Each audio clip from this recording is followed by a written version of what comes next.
आणि बाणाच्या वेगानं कोंढाण्याकडे झेपावलं.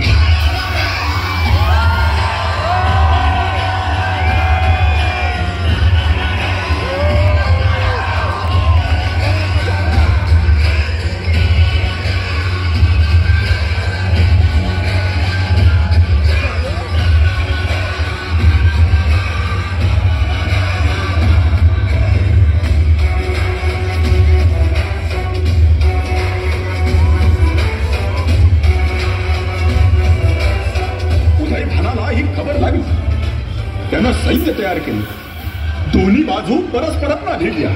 महाभयानक रणकंदन माजलं. त्यातच भडकलेल्या युद्धाच्या आगीत पराक्रमाची शर्त करताना तानाजी आणि उदयभान एकमेकांसमोर आले. भयंकर भडकून चाल करून गेले.